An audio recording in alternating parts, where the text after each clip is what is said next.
Welcome to Saturday Showcase, presented by 5 Hour Energy from San Francisco. It's a WCC matchup. The #1 team in the country, the Gonzaga Bulldogs, on the road to take on the Dons of USF. Hi, everybody. Dave Fleming, Sean Farnham. Great to have you with us. Another chance for us to see the top-ranked Bulldogs in action, a team, Sean, that you and I have watched a lot this year. They've got all the star power that we've documented, and those stars are certainly a big part of the picture, but I think there's one guy who gets a little bit overlooked for the Zags.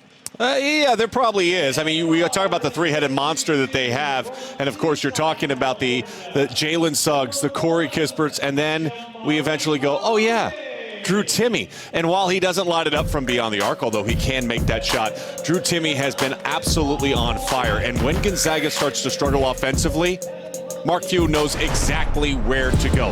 Drew Timme, to me, is a comfortable pair of sweatpants. Like, they're reliable. They're durable. You can do yard work in them.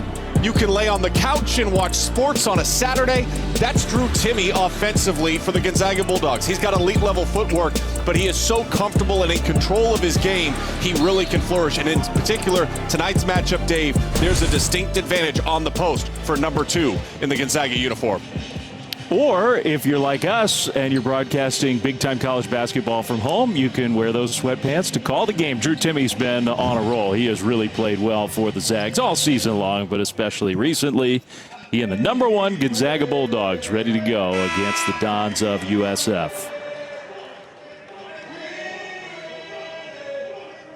Meanwhile, Todd Golden's team for USF, Sean, I mean, this is a team that just spent more than 2 weeks off because of COVID protocols, came back, clearly were compromised in terms of their conditioning, their stamina. They lost a tough one just a few days ago to Pepperdine. But these last couple of years, there really hasn't been a team outside of BYU in this league that has given the Zags as much trouble as USF. The Dons play Gonzaga well. Well, and it starts with their defensive transition, and that's what Todd Golden was talking to us about earlier this week. He says, look, we feel like we've done a really good job getting back in transition and then clogging the paint. Now, they're going to switch everything out on the perimeter when they go to the lineup they're starting with again today, with Watson coming off the bench. They're going to switch everything 1 through 4 out on the perimeter to try to limit the amount of times that Gonzaga can turn and get a piece of the paint.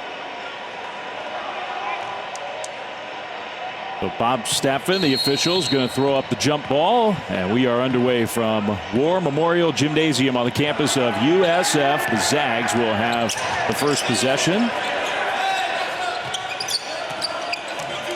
Suggs thought about it.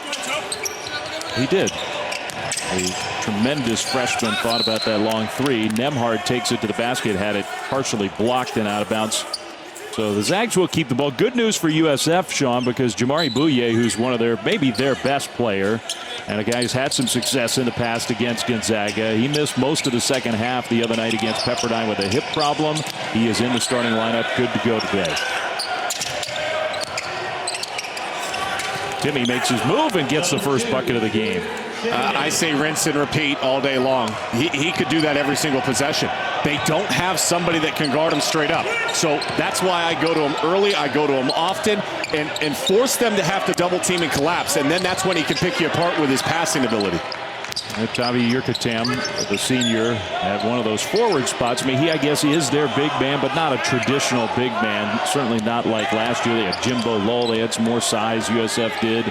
That is a tough matchup. Little crossover dribble, and Khalil Shabazz, 3, goes off the top of the backboard and out of bounds.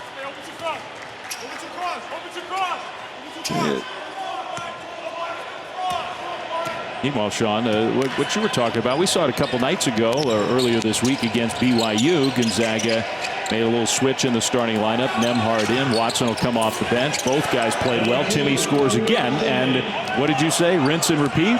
Yeah, rinse and repeat. Okay, so that's 2 possessions.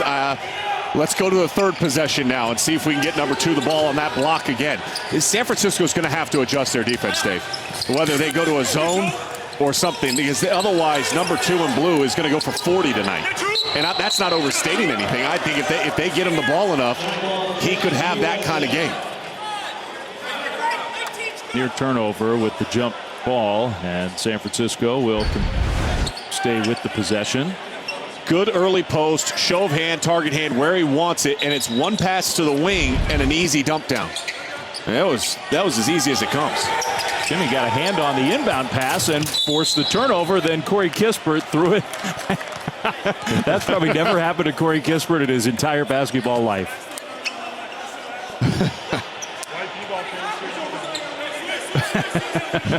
One of the best players in the country just threw it behind the basket. That counts as a turnover. It does. Hey, that was like a baseball pitcher that airmails the catcher. Like, it never happens, but then when it does in Major League Baseball, we talk about it. We needed Bob Uecker on the call for that one. Just a bit outside. Tried the corner and missed. A jumper that's off iron. Drew Timme grabs the rebound. Suggs into Zags in transition. That one poked and saved inbounds nicely by Nembhard. Just wait for Drew Timme to get on the block. Suggs kicked it out to Kispert.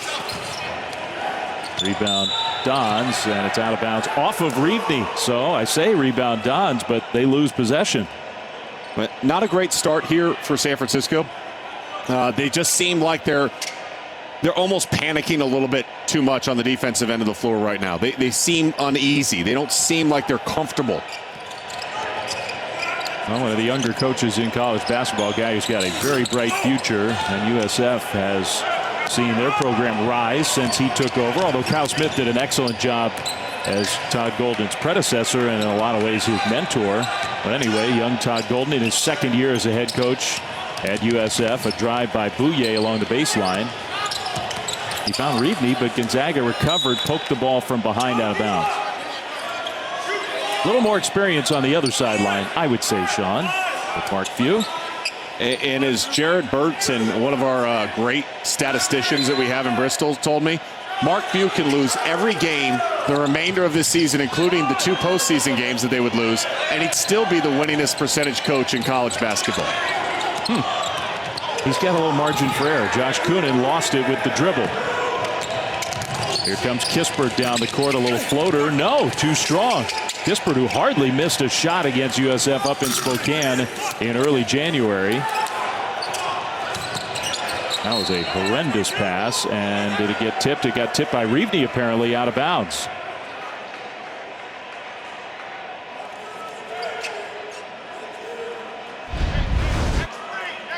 Errant pass all the way across the floor, and it tipped off of Suggs, but then it's the ever so odd double tip. Now, a couple possessions in a row, they've gone away from Drew Timme. I would suggest getting him back on the post.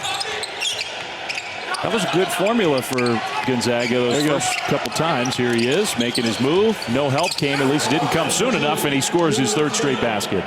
Dave, he's the only player on the court for either team that has made a basket. He is. Like, just keep going back to number 2. I think sometimes in college basketball, we overcomplicate things, and we're like, okay, well, let's run this and see if we can get this action. Until somebody stops that, I go back to that. Shabazz was just smothered by Suggs, who's such a good defensive player, particularly for a young player. Ayayi down low. Nifty little spin move, scored right in the face of Bouye. Ayayi does such a great job working that baseline, sneaking behind the back line of the defense.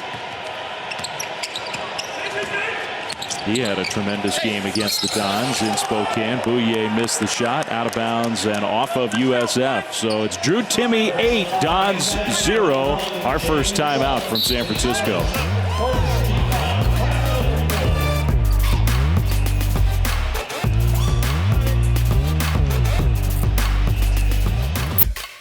ESPN's exclusive presentation of college basketball is presented by 5 Hour Energy, the official sponsor of Getting Stuff Done.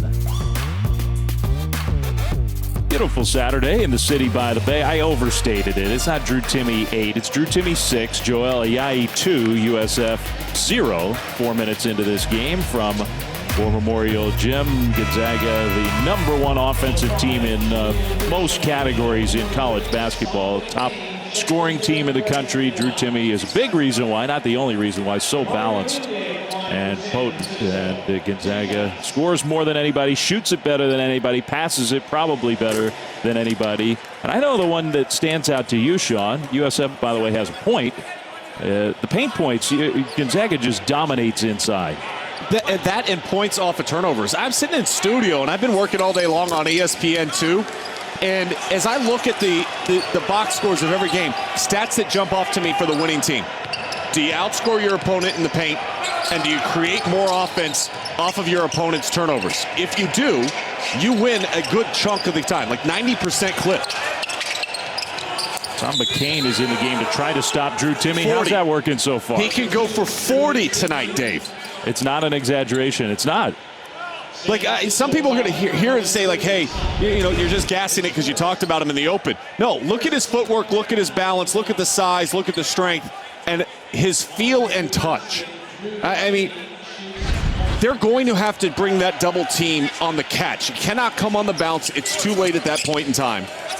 You've got to bring it on the catch. And then once that happens, though, this becomes the problem. Gonzaga is as elite as they come, cutting and moving without the ball, and Timme is an excellent distributor. Now, Sean, if Drew Timme's going to go for 40 tonight, the free throw's going to have to look a little better than that.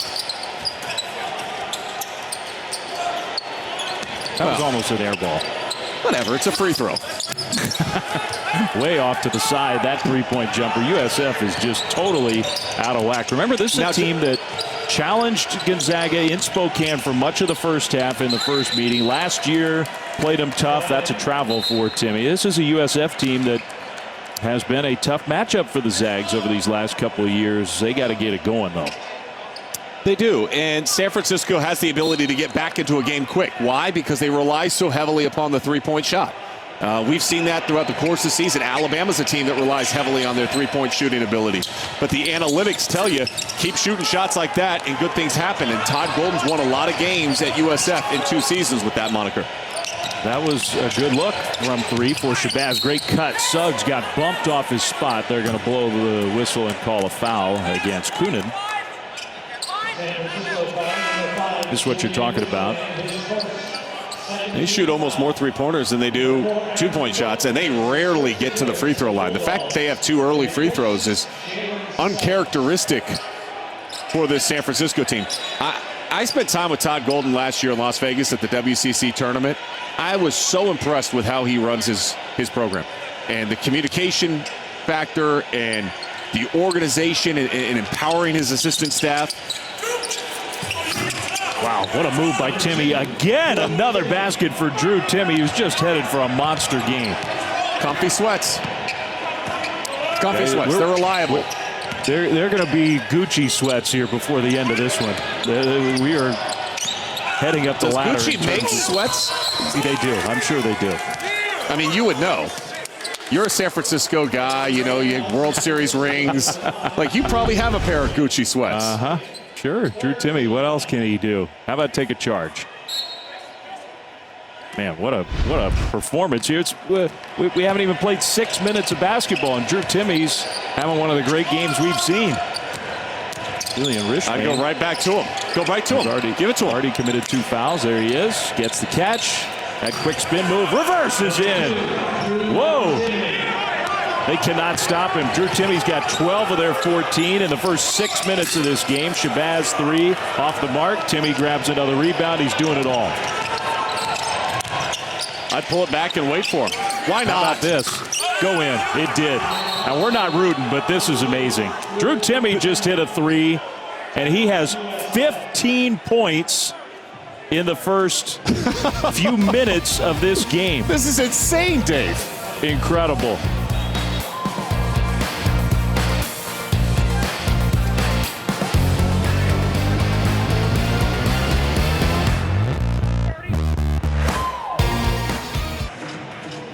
I'm not sure I've ever seen a start to a game quite like this. We played 6 minutes of basketball, essentially, and Mark Few's sophomore star, Drew Timme, has 15 points. And the rest of the Zags actually aren't shooting the ball real well in the early going. Of course, USF has not made a basket from the field, and Drew Timme is 7 for 7 he's taking a breather. I imagine he won't be on the bench for long.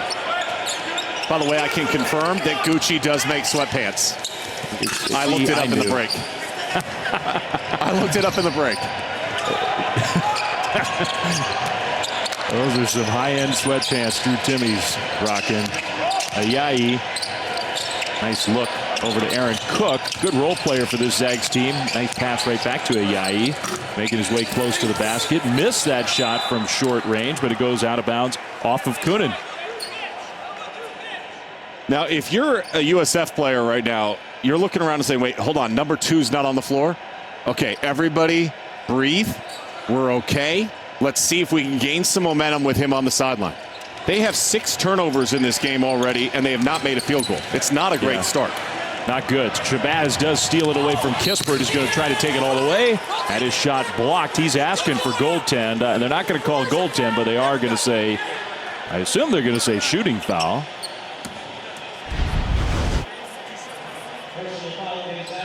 A little sloppy. Kispert allowed him to jump underneath. Shabazz, an excellent job, and tries to feed it. And that trail block has become the favorable block in basketball. LeBron made it famous, and now everybody else wants to do it.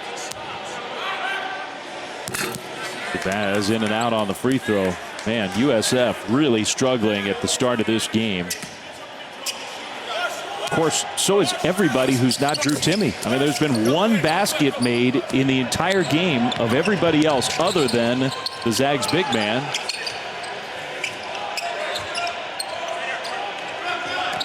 This is a USF team that beat Virginia earlier this year. This is not a pushover team.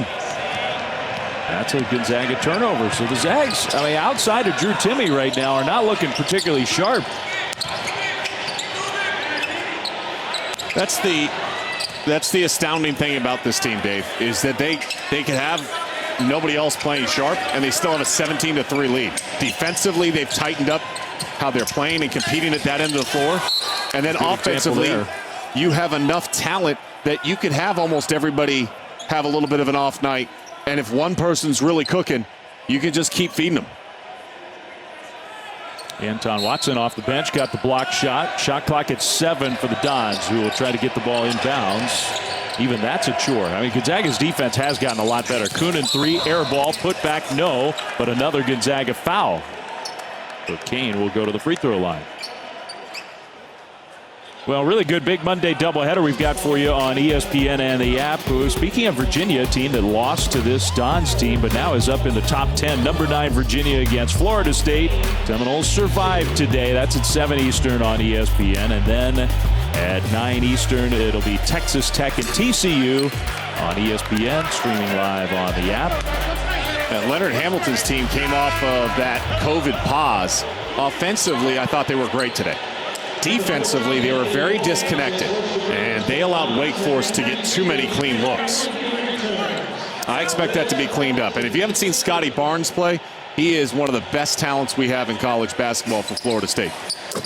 Yeah, I think, look, tomorrow Michigan comes back from their 2+ or really 3+ week pause for COVID issues. And I would expect that the Wolverines might have some of those same problems. We'll see. Maybe they'll prove me wrong. But it's not easy to not play, not practice for weeks in the middle of the season and come back and just hit the ground running.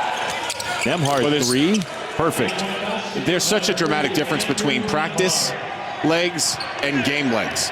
Like, you know, like you can practice and you think you're practicing hard, and then adrenaline hits when you go out and you actually hear your name get called and points matter and officials are there. And fatigue gets into the mind. And when fatigue gets in the mind, you have breakdowns at the defensive end. Anthony Roy missed the 3 after an offensive rebound. USF finally has a shot from the field. The freshman Anthony Roy knocks one down. Watson runs the floor, had his shot blocked out of bounds.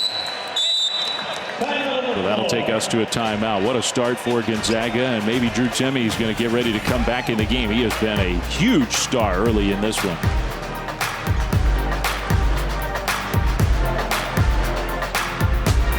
You know, number 1 Gonzaga is actually having some issues in the first few minutes of this game, and yet it's 20-6. That's their lead over the Dons of USF.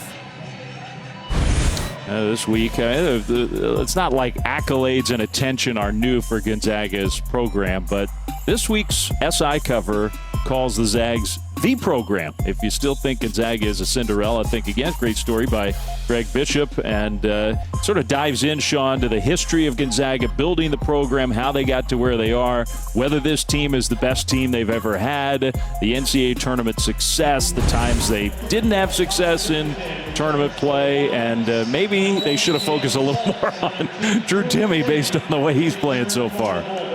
You know, it's funny. We sit there and go, well, they're not playing their best. They're shooting 56% from the floor. They're not playing their best.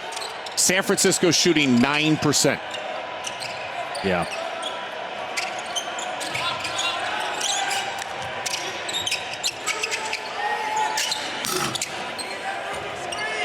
All right, we welcome those of you who watch a very exciting game in the SEC. We are in San Francisco, War Memorial Gymnasium. Dave Fleming, Sean Farnham, great to have you with us on this Saturday afternoon and evening for the #1 Gonzaga Bulldogs against a team that has been a pain in the side for them the last couple of years. So far, we have seen a monstrous performance from the Zags big man Drew Timme, who is headed for a huge game. That's a bucket for Jamari Bouye. So USF slowly trying to get back in this game. That goes off the Dons. Drew Timme, Sean Farnham, is 7 for 7, has drawn a charge, grabbed 3 rebounds, and scored 15 points. He just came back off the bench. He hasn't even played all 9 minutes of the game so far. And you said after his first basket of this game that he could be headed towards a 40-point game, and he may well be. If they just continue to feed him, because there really isn't anybody that can stop him on San Francisco, and we've seen it so far. It's been very comfortable for him, and not so comfortable for the rest of the team, though. It's exactly right. Corey Kispert off to a very unusual shooting start. He's had some good looks, hasn't gotten those to go down. San Francisco's been too sloppy with the basketball. Bouye against the great freshman defender Suggs. Step back jumper is good. What a move by Jamari Bouye. This is a back-to-back, the best 2 possessions that I've seen San Francisco have so far in this game. Great hustle, turnover in the front court. That one goes out of bounds off of Gonzaga, so it'll stay USF ball. Todd Golden has done. He's got reason to clap because his team, this was looking like this could be just a total walkover, and his team scrapping and trying to get back in the game. Well, and they haven't even dialed it up from beyond the arc, and they average over 10 made 3-pointers per game. They're 0 for 7 from deep.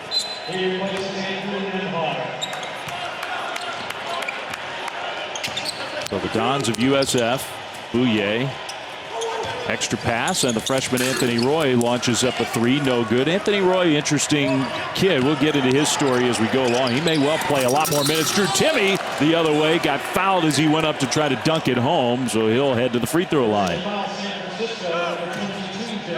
Great recognition in secondary break to find Timme. Timme runs right to the rim.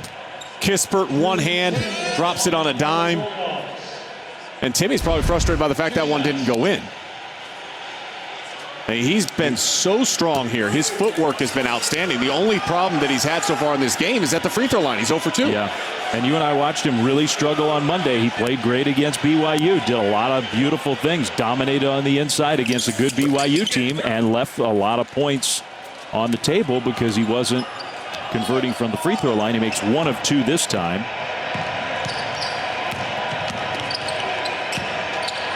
A little slump for Timme recently at the line. That one out of bounds. Suggs knocked it away. 18 to shoot for the Dons. Down 11 here more than midway through the first half. It's a tough road trip for the Gonzaga Bulldogs. And you say road trip, this is their 5th consecutive road game that they've played, Dave. And the only #1 team that I could find, our research, I had to go back today, goes 72-73. The UCLA Bruins played 5 straight games as the #1 team on the road, but only 3 of those were in conference play. All 5 of them have been in conference play for Gonzaga. Yeah, that is remarkable. And some of it is because of COVID issues and a game at home that wasn't played. But still, 5 games in a row away from home for the #1 team in the country. Nembhard corner 3, no. Anthony Roy, who's given the Dons, he's not knocking down shots, but he looks the part. Nice rebound, and he found his teammate Reevney wide open. Still, USF just can't knock down the outside shots. That's their bread and butter. Kispert attacks. He got fouled. The defense has a much larger awareness right now, by the way, of where Drew Timme is out on the floor. Thankfully.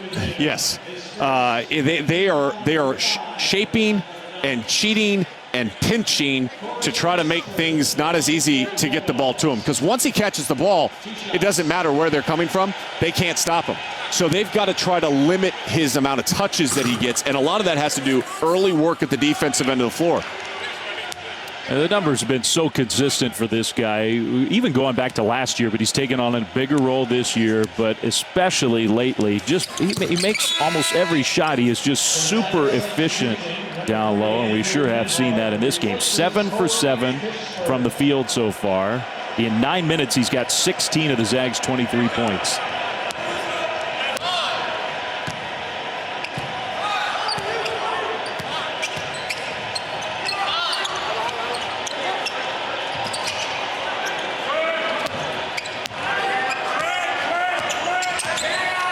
Bouye, ball handling, and found a three-point shooter left side. Maybe that shot got partially deflected. Reevney came up woefully short. Timme, don't count the basket. That was a foul before the shot.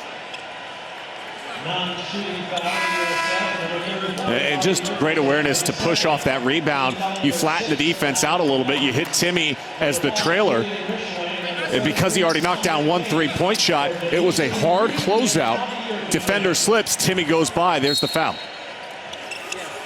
Julian Strother, freshman, getting some minutes for the Zags in this one. No Umar Ballo, who plays a handful of minutes each game off the bench, as depth inside for the Zags. Not feeling well, didn't make the trip to San Francisco. Jalen Suggs has been mostly quiet in this one until now. What a move. And it's just so smooth. And I think that's the scary part about what you're seeing right now if you're a San Francisco fan, is everything has been Drew Timme. And defensively, you've done a lot of really good things on Kispert and on Suggs, but you just know that eventually they're going to start getting theirs. The Dons offense may be as dependent on the three-point shot as any in college basketball. They haven't made a single one yet. Suggs comes up a little lame after, I don't know if he landed awkwardly on his foot or his ankle. After the shot went down, Bouye's been the offense for the Dons. Timme passed up the three to put it on the floor, and Timme draws another foul. All right, that takes us to a timeout. If you're watching on ESPNU, if that's where you started with us, shift over to ESPN2, because that's where the whole audience will be after this timeout. The #1 Zags behind Timme and Suggs and company with a 25-12 lead.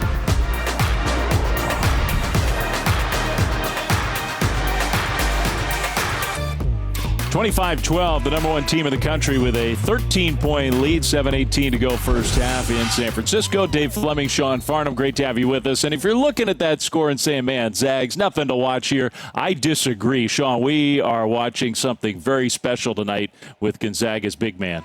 Yeah, Drew Timme has been red hot from the start, and we talked about this at the very open of the game. When things go wrong offensively, they look to #2. I called him sweatpants. He's durable, he's comfortable, he's reliable, and that's what he's been so far in this game. He's got elite level footwork, he's got great touch around the basket.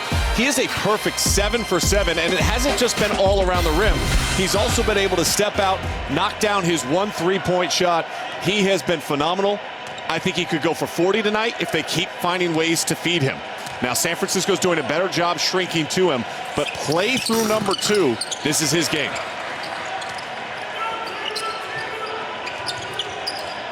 Which we know he's a good free throw shooter. I mean, whatever was going on these last couple games, just a little mini free throw shooting slump or whatever, he's got good touch at the line.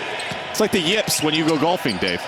Well, that never happens to me, but yeah, I understand your point. He's got 18, Drew Timme does, with 7 minutes to go in the first half. Shabazz back in the game for the Dons. They need offense from him. He launches a long three. Man, way off the mark. USF is 0 for 11 from three-point range. Timme tries another one. Hits another one for three. Dave, come on. 21 in the first half with 6:30 to go. This is 8 for 8 from the field. If I'm Mark Few, I just say that's it. Nobody else gets to shoot until he misses a shot. I don't disagree with you. I mean, why is anybody else just be ruthless about this?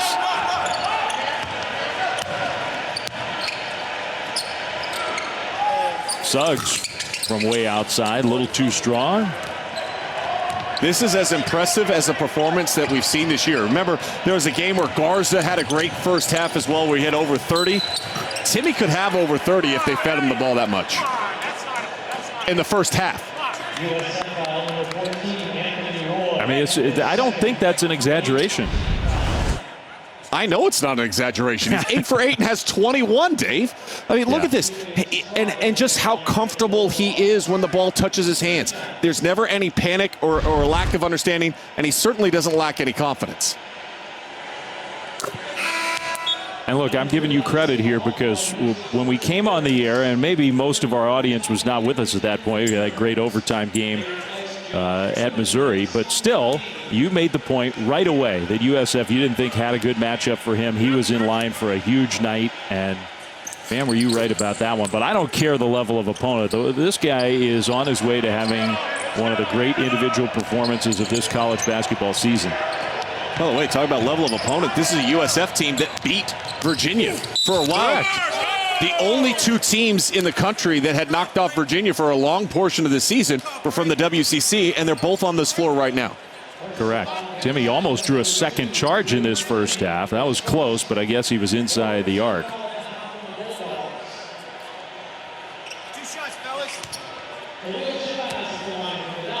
The free throw line has been the best offense for USF, and they rarely get to the free throw line.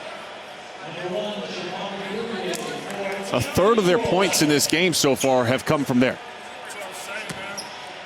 The world is upside down for Todd Golden's team right now. They have not made a shot from three. They're in the top 10 in all of college basketball in terms of 3 attempts and 3 makes. They're one of the better three-point shooting teams in the country. They can't buy one in this game. That's a whistle and a foul against Jabaz. So free throws coming for the Zags. Gives us a chance to set up Super Tuesday. We'll start in the Big Ten. Man, Michigan State needs a win in the worst way. Purdue in the top 25. That one's at 7 Eastern on ESPN, streaming live on the app. And then in the Big 12, Oklahoma and Texas. It's the Red River Showdown on the hardwood. Those two teams played a really fun game the first time they met. Austin Reeves had a monster game today, 9 Eastern on Tuesday. Super Tuesday coming up on ESPN. You mentioned his monster game. How about 28 points, 9 rebounds, 7 assists? The 46 minutes as that game went double overtime to get the win in Morgantown. They swept West Virginia this year. This is very impressive. Lon Kruger doesn't get enough credit for what he's been able to build at Oklahoma. They just get better and better, and they won games without Austin Reeves, and now that he's back, the team's leading scorer, they're that much more powerful and that much more dangerous. That game against Texas is going to be phenomenal. He gets credit from us, that's for sure. Lon Kruger, one of the very best in the business. Jalen Suggs, front end of the 1-and-1, earns the second free throw. The superstar freshman who was magnificent on Monday night. You and I watched him just abuse BYU. Again, a good BYU team. He has been more quiet in this game as Timmy's taking his star turn, but he makes both free throws.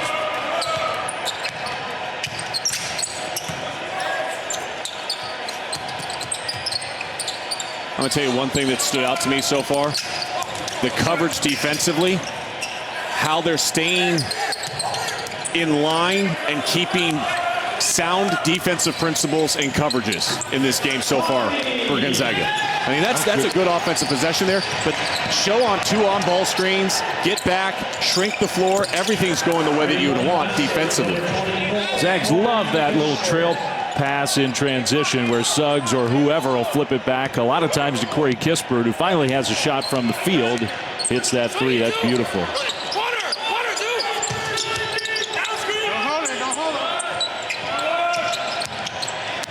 You can hear the Zags communicating on defense. And that's been a point of emphasis for Mark Few. And, you know, you talk about what can Gonzaga fine-tune. It's their defense. I don't think Suggs has given it up. Suggs draws the foul. Yurkatam almost gave him a hug to make sure he's okay after that play.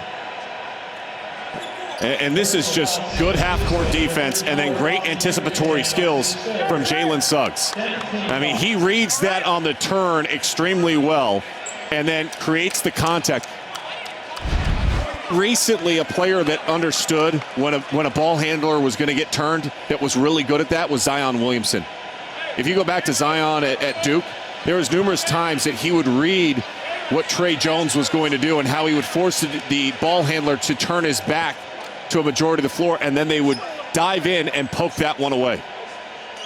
I guess there's something they want to look at just to make sure. Maybe no flagrant foul. I'm assuming that's what Bob Staffen and company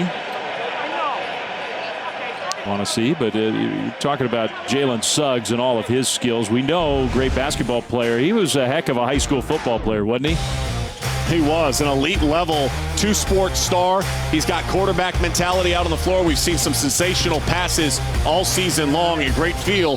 And then he's got that dual threat. He can drive and attack a seam if you give it to him. The ability to rise up, finish over the top like a wide receiver. And then that Deion Sanders type mentality that Mark Pope says. He jumps the passing lane about as well as anybody from the guard position in college basketball to find a way to get the easy two.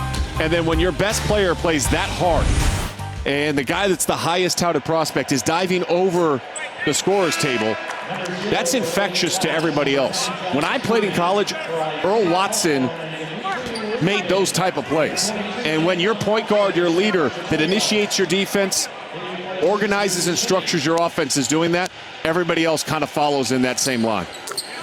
Got size, tremendous athleticism, those steal numbers. He was probably, if he had chosen football, and I think he's made the right choice in basketball, but he was a supremely talented football player, quarterback. He was probably going to go play quarterback at Ohio State. Think about that, Dave. I spoke with Jalen this week on the Players Lounge. It's a segment we do on halftimes on Wednesdays and Thursdays nights.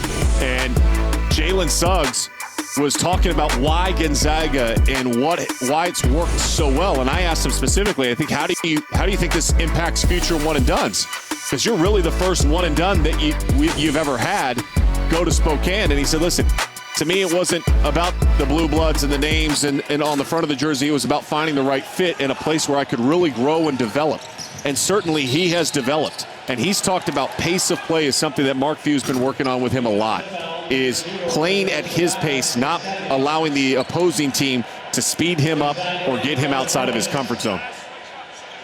Isn't it amazing, too, his old high school teammate, Chet Holmgren, young man who's considered by most, I think, to be the #1 recruit in high school basketball. And if you believe the folks who follow that stuff, they think there's a pretty dang good chance Jalen's going to the NBA after this season, which we figure is definitely going to happen. And his old high school teammate may well end up in Spokane with the Zags.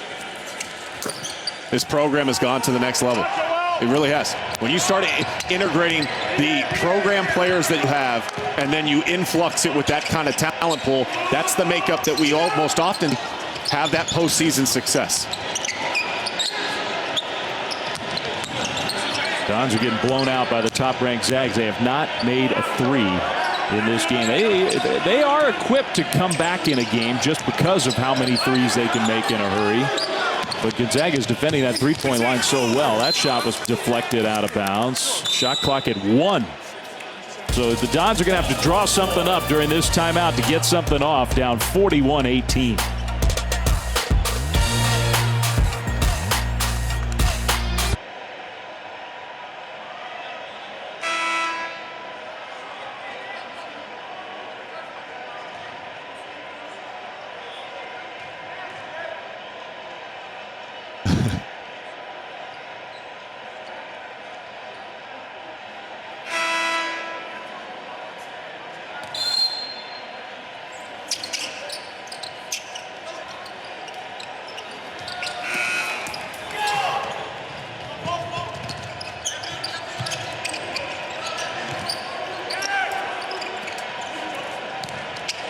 It is. It is. By the way, Dave, to reference what Dallin was just talking about, we're about to do our first halftime today, and my son knocks on the door and goes, Dad, would you like 10 chickens or 10 dogs? Which one would you rather have?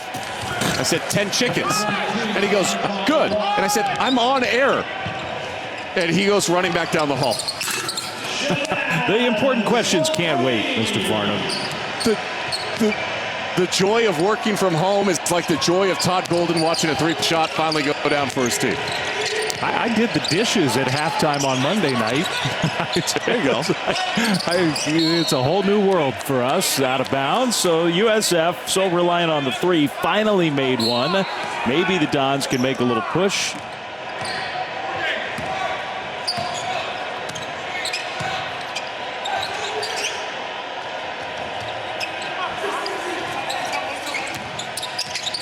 Don's ball. Yeah, see, here we are. We watched the game. We got our monitor set up. While Casey and Dallin do the halftime show. I mean, wash dishes. I'm expecting great things.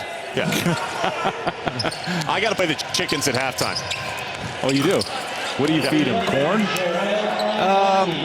They got a big bag that weighs about 70 pounds, and I just scoop it up and I put it in a container. You haven't really inspected what that is, I see. No, it's really more my daughter's thing. These are the big issues we're dealing with. 45-21. What are the big issues that USF is dealing with? Well, how about Drew Timmy's coming back in the game? That was their chance with him on the bench. Drew Timmy has 21 points in 13 this first half. Crazy.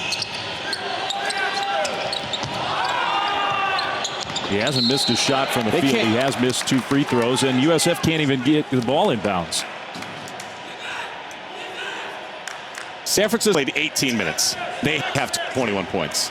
Drew Timmy's played 13, and he has 21. And more impressive to me is the attention to detail I'm seeing at the defensive end of the for Gonzaga. Well, even when they bring help, he finally missed a shot. He's still got a pretty good look.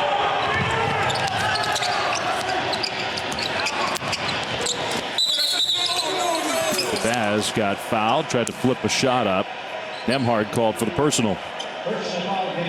To me, for anybody that's tuning in and want to watch and go, okay, what is Gonzaga about? And they look at the score and they go, oh my gosh, it's just, they're just running away. Well, they're running away from the standpoint of Drew Timmy's having a near historic night with 21 points shot.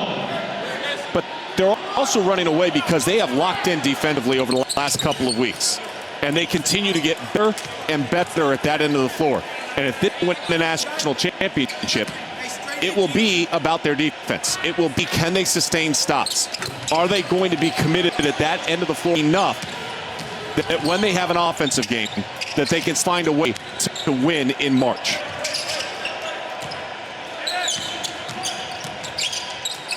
Possible that the chickens are nibbling on Sean's internet cords, so we may be having a few little audio problems. Timmy crashes the offensive glass, finds a Yai. Kispert pulls up for the long 2. Another offensive rebound for Timmy.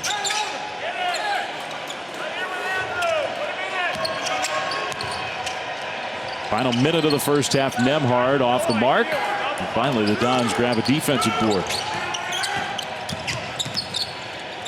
Dave, I can confirm it was the chickens. Hits the 3. He's back. We tempted fate by talking about your domestic setup there. Blame Dallin. Well, if the mic goes down, he'll be your partner in the second half. So we know he can transition quickly.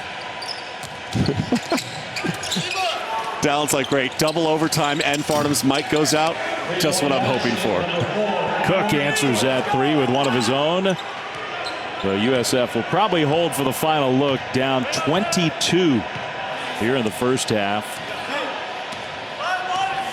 Really impressive first half for Gonzaga. They did everything they wanted, Dave.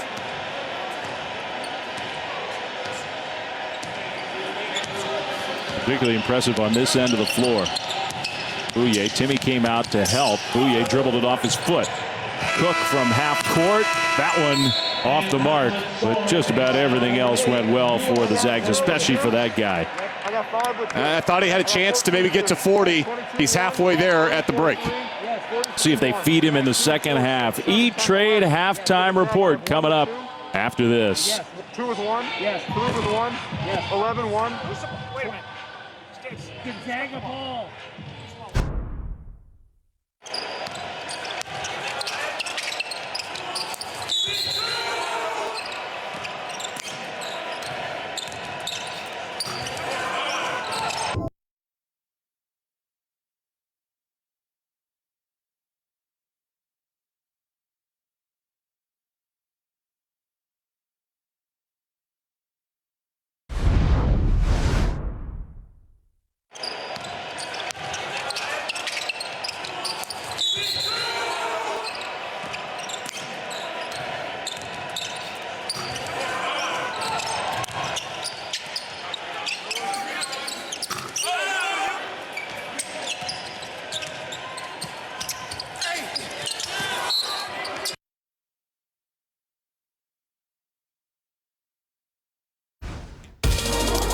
Welcome back to Saturday Showcase presented by 5 Hour Energy. What a first half for the #1 team in the country against a team that has been tough on them the last couple of years. You wouldn't know it, by the way, the first minutes of this game played out. Gonzaga up big against the Dons of USF. Dave Fleming, Sean Farnham, great to have you back with us. And we just saw a quick glimpse of Drew Timme. Sean, man, what a performance in the first half for the Gonzaga big man. It was special. I mean, when you watch the first half of Drew Timme, we knew he had the size advantage. His footwork has been so elite as of late, and he's been so efficient. But what impressed me most, this reminded me at the Davenport. When I'm looking for the spicy shrimp flatbread, I just keep going, feed me more. Keep feeding me. You get one? No. Give me 2. And that was basically the first couple possessions of the game. Get it to Timme and let him ride, and let's see what kind of confidence he can build.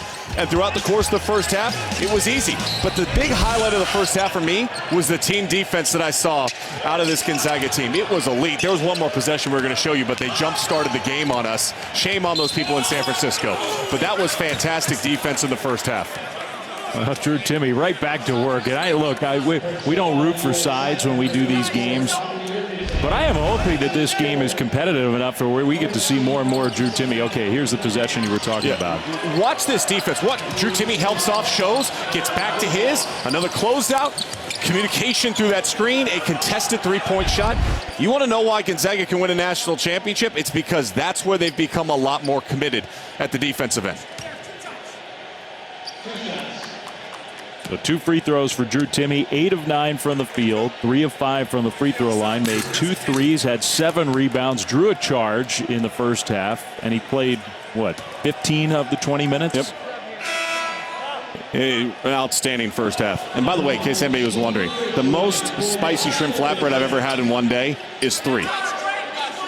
That might be excessive, but I did have 3 in one time. One day. Yeah, and if people don't know the context, I mean, it's not like one little piece of flatbread. It's like a pizza. Yeah. I mean, it ain't small. It's good, though. Took you to the second half to reference one of them. That's a little bit of an upset tonight. Last game, I think I went to like the under 4 timeout of the second half against BYU. People in Spokane were losing their mind. They were really nervous. It was going to be a full broadcast without it. Man, I'm like Cal Ripken. The streak will never end. No, it's going on forever. Ayayi, good.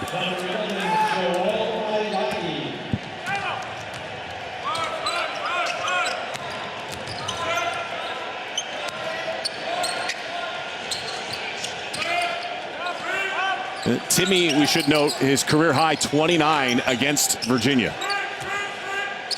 That is highly in doubt tonight. He's got 22 already. By the way, he also has Tommy Yurkatam, the starting big man for the Dons, just picked up his 4th personal foul. So Yurkatam, who's hardly had a chance to play in this game because he's been in so much foul trouble, he's got, 12 minutes total, 4 fouls. So Timme, not only is he piling up numbers, he's fouling out the Dons big men. And that's why I keep playing through him. It doesn't mean he has to shoot it, even though he's been so efficient in the first half. But you play through him and then watch the defense collapse and have to change and alter its shape, and that's going to open up a lot for other guys. That was great defense by Jalen Suggs. Got the deflection on the three. Ultimately, Zags come away with the ball. Kispert down the lane. Kispert flips it up. No good. Out of bounds off of USF. Corey Kispert, a very uncharacteristic start to this game. 1 of 7 from the field, 1 of 3 from beyond the arc. The one shot he made was a trail 3, but he has not been in a great rhythm or flow so far in this game. He's shooting almost 60% for the year from the field. He was 9 of 11 against this USF team in the first meeting. They double team Timmy. He tries to pass it to Ayayi and passes it out of bounds. Did you see how early that double team came? Like, it was there before they even passed the ball to him. And I think that's why I say continue to play through him. Now, that wasn't that bad of a pass. That was a great look. It was the right look. The pass could have been a little bit better, and Ayayi would have been able to finish. That high arcing three way short from Reevney. That's a carry. So Ayayi turns it over.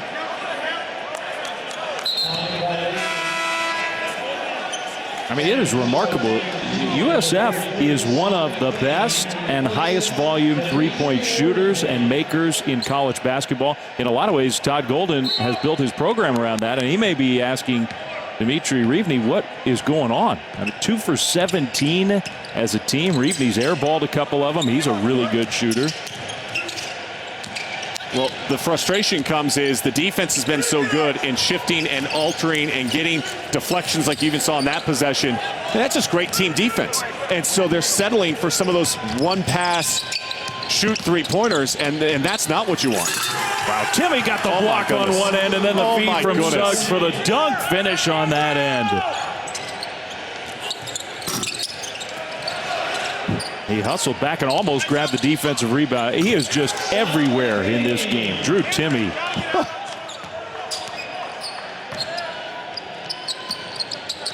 He also sometimes, Sean, gets knocked for, oh, well, he's just not a great athlete. I mean, maybe he's not the most explosive player out there, but that was pretty good athleticism on that last dunk. Not a lot of guys that can do that. No. Used a screen, Suggs did, to hit the three.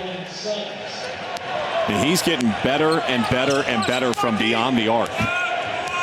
And that consistency makes him that much more dangerous.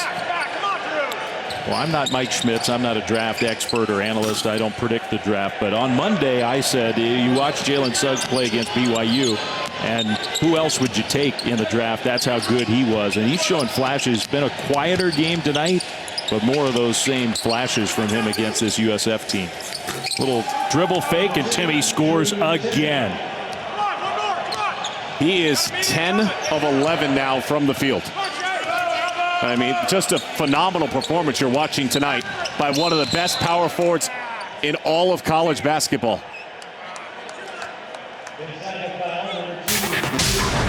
The Zags have a ton of talent, and sometimes talent needs to recognize talent. And when players playing as hot as Drew Timme has, just give him the ball and let him go. It's the Timme Show.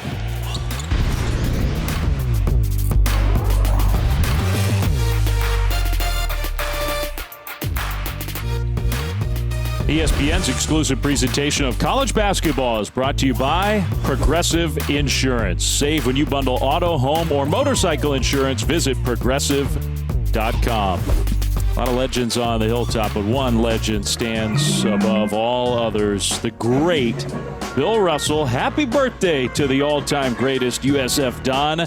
Turned 87 years old this week, Sean. They put 87 candles on a cake, had a fire extinguisher in case they needed it, and Bill said, I don't need that. He blew them all out himself. Good job. It's just an amazing man who has meant so much to the world of basketball. And Bill Russell is as special of any player that has ever played in the West Coast Conference. Of course, the national championship, last time the West Coast Conference, a WCC team won a national championship. Bill Russell played on that team for USF. As we watch the Gonzaga team that has its sights set on trying to win a national championship in Indianapolis this year. If the Zags can get there and threaten to do it or do it, and there's never a bad time to talk about Bill Russell, but there will be a lot more talk about those two Dons teams with Casey Jones, Bill Russell, and others who won back-to-back NCAA championships. If the Zags can get there and try to win another one for the West Coast Conference, the greatest winner in the history of the game, the greatest winner maybe in the history of sports, Bill Russell. Couple threes back-to-back for USF. Anthony Roy after Julian Rishwain had knocked one down. And Todd Golden likes Roy's upsides. He thinks he can become the face of the Dons moving forward if he stays committed to the process. That one flipped up and in by Ayayi. And just a beautiful pass from Jalen Suggs. Suggs, all he's done is take 4 shots. He has 11 points, 5 assists, 3 boards, a couple of steals, a block. I mean, he has played so efficient in today's game. So true. Without having to shoot the ball, as you said. 3-time national champions, the USF Dons, all that history in this program. I mean, it's not just Casey Jones and Bill Russell. Lots of other great players. That was the golden era of all golden eras.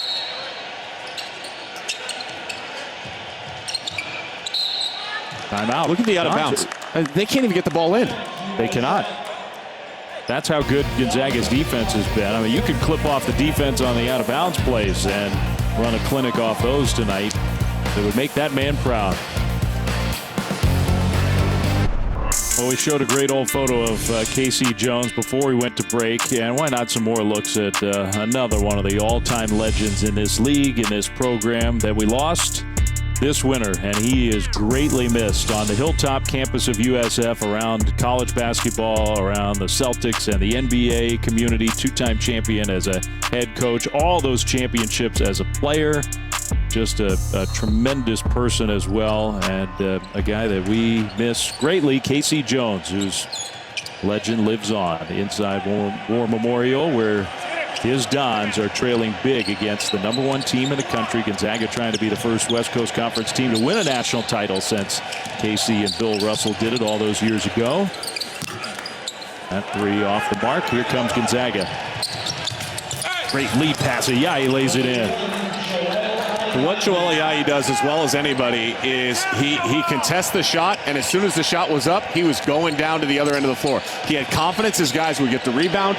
It allowed him to get that step that he needs in order to finish.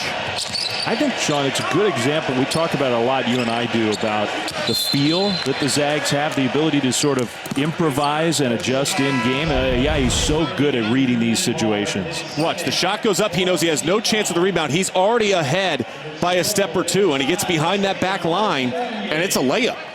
Mark Pope told us that right before the BYU game, the first BYU game that we had, Dave. And he said, hey, listen, we have told our guys, if you see Ayayi go, you have to run with him. You cannot stand and watch. That was a nice play for USF, and Sam McCain dunks it home. There are other good teams, Sean, across the country in terms of transition offense and getting up and down. There's nobody who can score faster than Gonzaga. No. Kispert lays it in with a foul. Dave, look at the synergy and the movement without the ball, and just the spacing out on the floor. It's a beautiful thing to watch. It's not a bunch of guys standing around watching one person hold the ball. You pass, Kispert gives it up, spaces the floor. You've got a cut on the baseline, and then Ayayi, he's ripping and keeping his eyes up, and he sees out of the corner of his eyes that Kispert's closing down that lane. It's give the ball to Kispert and let him go. Well said. I also love the smile. You know, he's probably having his worst offensive game. He's not shooting the ball very well. Wouldn't know it from the body language. Well, and that goes to his leadership. When I talked to Mark Few this week, he said, listen, he's a natural leader that combined with working with it. Because we had a lot of new pieces. Nobody gives us credit for how many new pieces we brought into this program. He goes, but he's really taken the time to learn the strengths and weaknesses of all of his teammates. And he says it's a big reason why this program's had the success they've had this year. Little baseline jumper, and that goes down. Anton Watson. Little thing, Dave. That shot goes down. Do you know who's the first person up on the bench with their towel screaming? It was Drew Timme. Timmy's not in this game. Timmy could be going for a career high. He could be going for 40 points if they really wanted him to. He's not. He's sitting on the bench, and he's still engaged to what's going on out on the floor.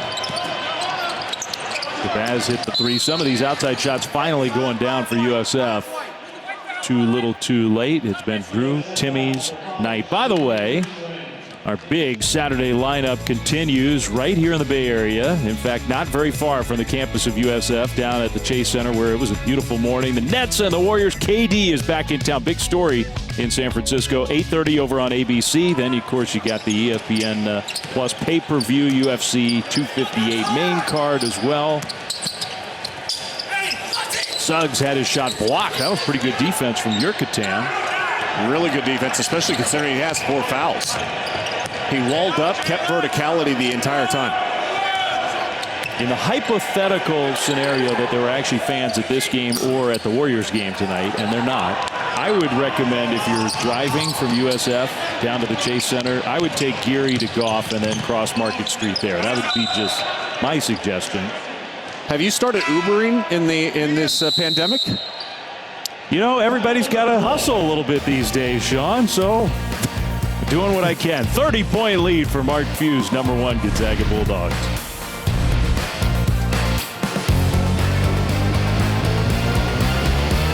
Here we go. This is about as good as it gets.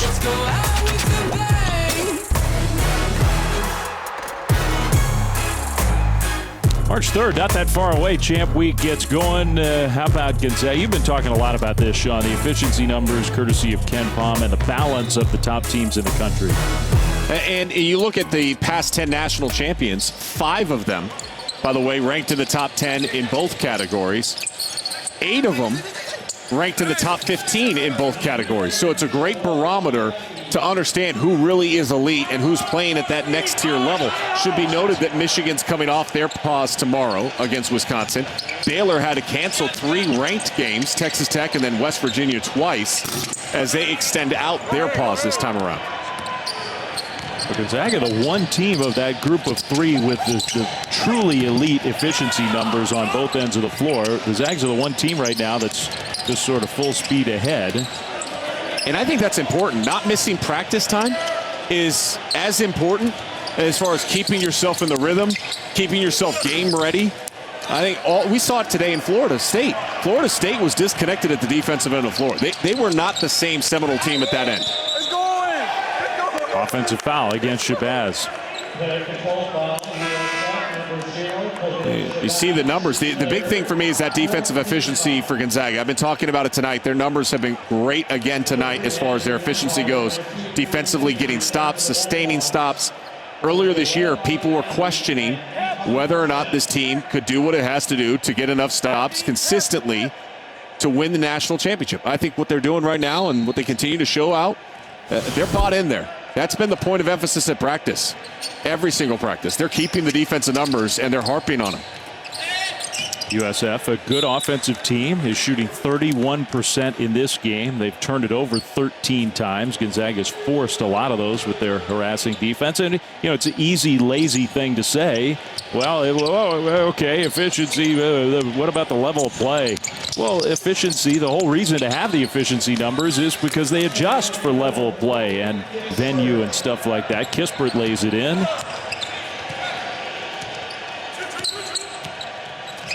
You're exactly right, Dave. And I think that people also need to remember, this is a San Francisco team that beat Virginia, who earlier today was in the top 16 on the committee reveal rankings. Correct. And is winning again over on ESPN against Carolina, is 10-1 in the ACC. Nembhard drains the 3. The Zags are just pouring it on. We still have 10 minutes to go. It's 76-39. They look as crisp and as sharp as we've seen them, Dave. USF beat Virginia. They could have, maybe should have beaten Oregon. I mean, this is not a pushover USF team, and the Zags are just toying with them.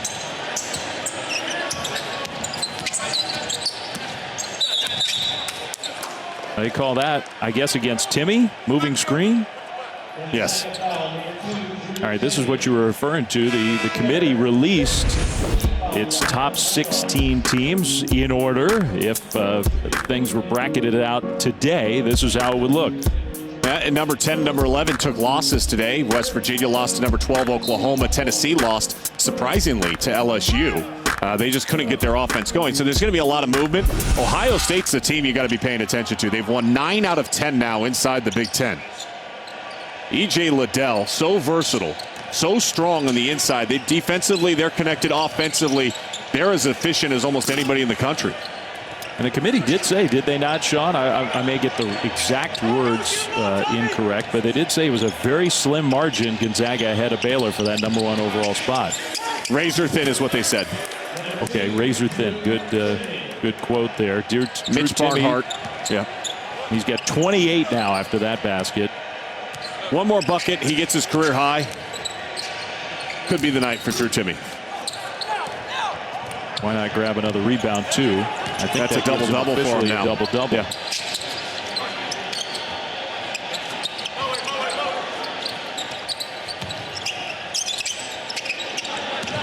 Play some two-man basketball with Jalen Suggs. We found Cook with the skip pass. No good. And this is the time of the game, by the way, you're going on a 9-0 run. This thing continues to get expanded out. Is how dialed in are you to compete at this end of the floor? Because it's easy to say, you know what, I'm going to give up on this possession. I'm going to rest a little bit on this possession when you have a 40-point lead. Good talk, Jay. Good call. Somehow Mark Few in this program has built this culture of ultra competition within the team, within games, but also player friendly and everybody smiling and supporting each other. I mean, that's a delicate balance, and they found it. Yep. And that comes from their practice habits. As Drew Timme is checked out, and you wonder, will we see him again? He's 1 point shy of his career high. 11 of 12 shooting. Just a phenomenal effort out of Drew Timme. But one of the things Mark and his coaching staff has done is 3 days before the game, they go all-out scrimmage. And they separate Nembhard and Suggs and Kispert and Ayayi and Timme and Watson, and they divide up the team, and they keep stats. And they make sure that the guys know who's won or who's lost. And when it comes together, you know what it looks like, Dave? It looks like this, and it's beautiful.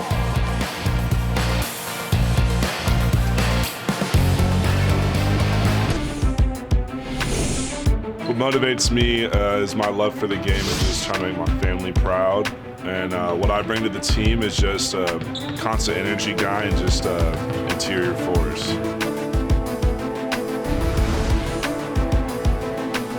Our Wendy's Wooden Watch, hearing the voice of none other than Drew Timme, the clear star of this game. Gonzaga's got so many weapons and options. It's a different guy every night, it seems. But Drew Timme, just Mr. Consistency for this team, and maybe the best game that he's ever played. He's played a lot of really good ones, but he absolutely dominated this USF team in his minutes on the court. And we may not see him again for the rest of this one in San Francisco. 78-39. Dave Fleming, Sean Farnham with you.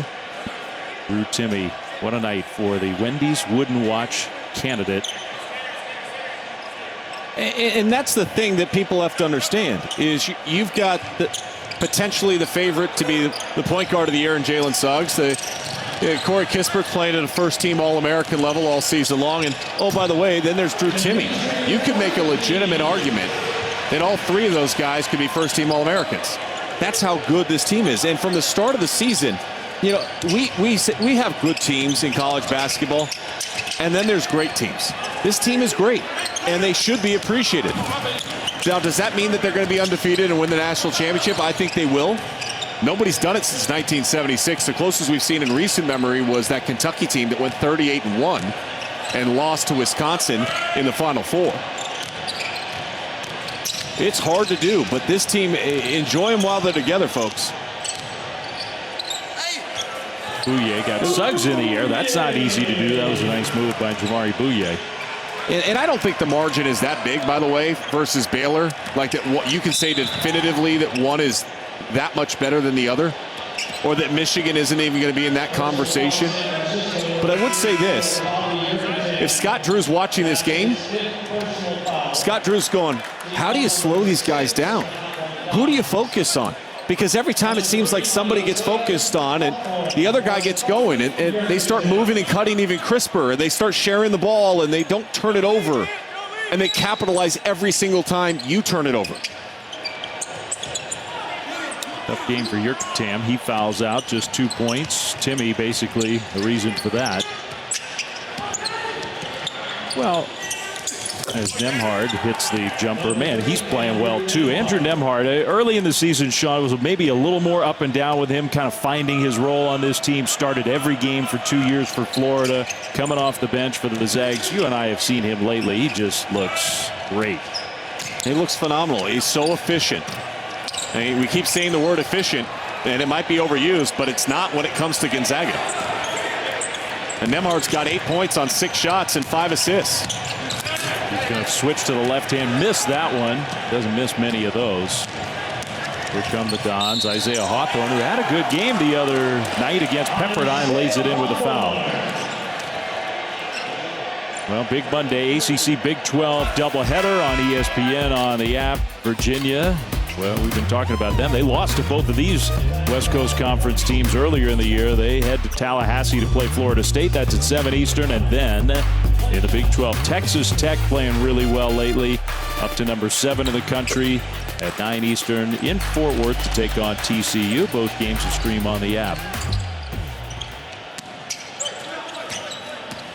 80-46. Oh, Cook lays it in. San Francisco's Twitter, by the way, yes, said, looks at box score, and well, I for one accept that Drew Timme is our new overlord. Might as well have a sense of humor about it when you play a guy playing as well as he has. There's Anthony Roy. You mentioned him earlier. They think he's maybe the next star for this USF program. Scores with a foul. Very talented player out of Dublin, California, that's in the Bay Area, and just see very nice, concise moves, stayed under control. Talking about a guy that's committed himself to all aspects of being a college student, above a 3.0 GPA. Has been very focused on keeping up his end of the promise to be a Division I basketball player. And Coach told us he thinks he has NBA-type talent. He was the best player in the Bay Area in high school last year. And, oh, look, the Bay Area might not quite be L.A., but think about all the great players over the years who've played high school hoops in the Bay Area, including my broadcast partner, Sean Farnham. Maybe not at the top of that list, but he's on the list. Anyway, come on. Anthony Roy was probably the best player in the Bay Area. And a lot of teams assumed he was going to go play a year in prep school, and so maybe some teams sort of backed off of him. Anyway, the Dons have a really talented young man. And all of that is true. And you know what? The Zags have a guy that averaged 15 points per game last year in college basketball that transferred in and is perfectly fine coming off the bench and accepting of his role and taking his moment when he has it. And that's 7 points for Cook already in 11 minutes, make it 8. The depth of this team and how they can just keep rolling it out stands out to me. The other point that you and I like to make, or at least I do, I'll self-attribute about this Gonzaga program. You know, people watching on this Saturday, we get closer to tournament time, checking out the Zags maybe for the first time.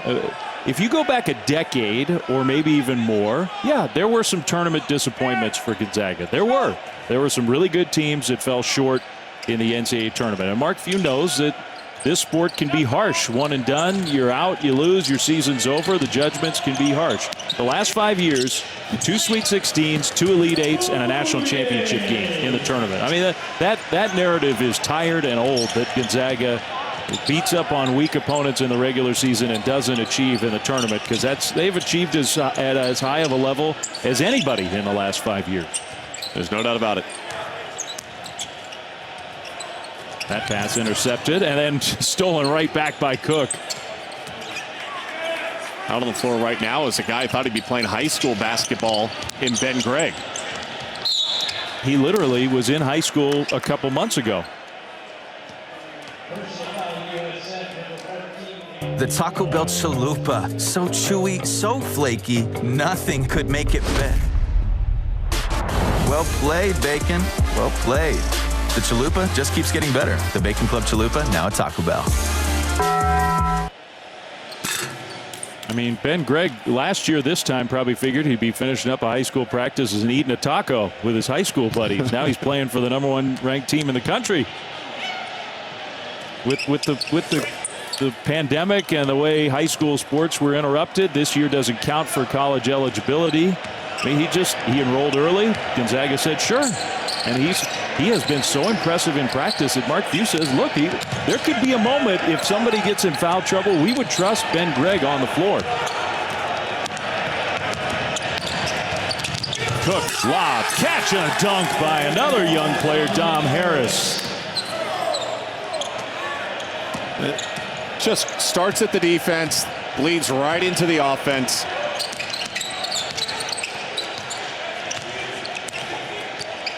What a dominant performance this has been. Bouye laid it in. And look, San Francisco's been limited in the number of practices they could have because of the COVID-19 pausing. But I don't know how many more practices you could have that would make up this difference. The Zags are this good.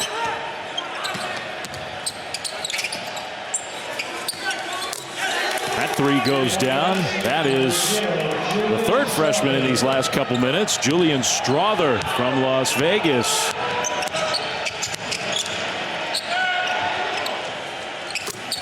Reevney finally hits one.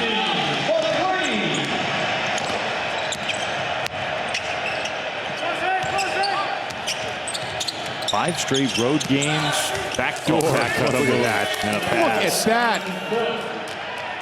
Just the awareness and feel and understanding of the spacing in the game and seeing where your defensive player is looking and just realizing you can exploit them. Timeout, USF. ESPN's exclusive presentation of college basketball is presented by 5 Hour Energy, the official sponsor of Getting Stuff Done.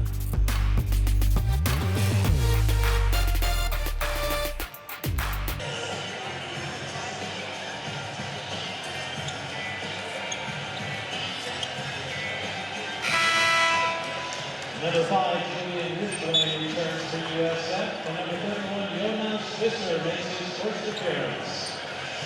Yeah, so what did Carolina finish with? Was that 46 they got against Virginia tonight? Gonzaga, by the way, against Virginia when they played, more than a month ago. They got to 98 against Virginia. They have 94 tonight against USF. Kispert hit, 9 threes in that game? Yep, and Timmy had 29. Which is still his career high. We thought he was going to get there. This game wasn't competitive enough for Timmy to get to his career high. But probably his best game ever, his most impressive game ever tonight through Timmy. Roy rattled that one in and out. Long rebound for the Zags.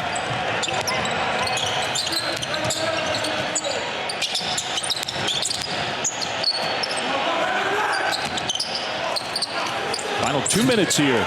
And Tom Harris doing some impressive things. He's trying to do his best through Timmy. He's now 2 for 2 with 5 points. He's like, hey, Timmy didn't miss shots. I'm not going to miss shots.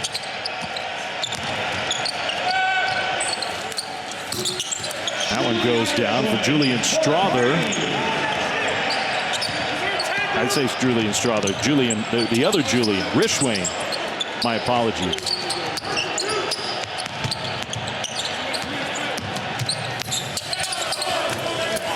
That's the Julian I was trying to get to. One Julian rebounds, another Julian's miss. How often has that been said in the history of college basketball? I'm not quite sure, Dave, but I know it was just said one time. Yep. That Julian, that was not his best look. Final minute here from USF. So the Zags, 5 straight road games. A gym where the last 2 years they've had to sweat it out. Close wins against USF with really good teams. Nothing close about this one. There's Ben Gregg, the freshman. They get to 100, the Zags do tonight. Lawler's Law says that the first team to 100 wins. Ralph Lawler, the legendary broadcaster of the Los Angeles Clippers. Oh, speaking of Ralph and the NBA, how about a special Valentine's Day NBA doubleheader for you on ESPN and the app? But it doesn't involve Ralph's Clippers. Still really good teams. Trailblazers, Mavs, 7 Eastern on ESPN. Then the Lakers and the Nuggets, 10 Eastern, also streaming live on the app. I mean, those are two really good games, really good teams. I was sort of hoping that the Bulls would play on ESPN on Valentine's Day because Denzel Valentine plays for the Bulls. There you go. I like that. That's deep. That's deep research by you, Dave. But I'd actually rather watch those two games that we're airing. No offense, Denzel, but those Nuggets really Lakers are going to be fantastic. Really good. Can Greg do it again? No. We can. He just didn't that time. Reevney pulls up for the three.